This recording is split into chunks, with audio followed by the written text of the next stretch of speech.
पुढली बातमी काँग्रेसच्या भूमिकेसंदर्भातली आहे। ईव्हीएम विरोधामध्ये राहुल गांधी यात्रा काढणार आहेत। भारत जोडो सारखीच ईव्हीएम विरोधामध्ये यात्रा ते काढणार आहेत। संपूर्ण भारतभर राहुल गांधी यांची ती यात्रा असेल। महाराष्ट्रामध्ये ईव्हीएम छोडो यात्रेचा शेवट केला जाईल। राहुल गांधी ईव्हीएम विरोधामध्ये संपूर्ण भारतभर यात्रा काढणार आहेत। या यात्रेचा शेवट महाराष्ट्रामध्ये होईल।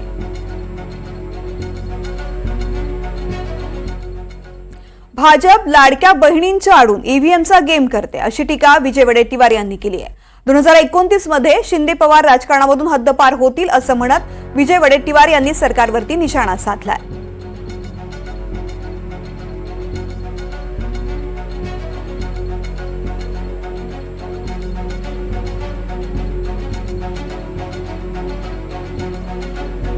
बहीण वगैरे हा पुढे पुढे करून लाडकी बहीण पुढे दाखवायचं आणि त्याच्या मागे मात्र आपला गेम करायचा, हे असं एकूण यामागचं चित्र दिसते आहे।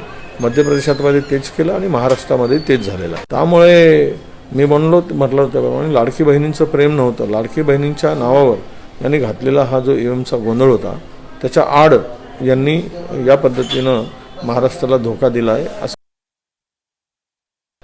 नाही। स्पष्ट आहे 2029 हा आत्ताच्या एकूण भारतीय जनता पक्षाची जी स्ट्रॅटेजी आहे, भारतीय जनता पक्षाचे जे काही बनवाबनवी आहे त्यातून स्पष्ट आहे की पुढच्या वेळेस हे दोघेही शिंदे आणि पवार विरोधी पक्षात दिसतील किंवा सत्तेत राजकारणातच नसतील।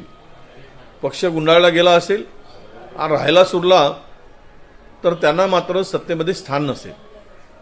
मला स्पष्टपणे दिसत आहे की 29 मध्ये शिंदे आणि पवार हे राजकीयदृष्ट्या सत्तेच्या बाहेर फेकले जातील आणि राजकीयदृष्ट्या संपलेले तुम्हाला दिसतील।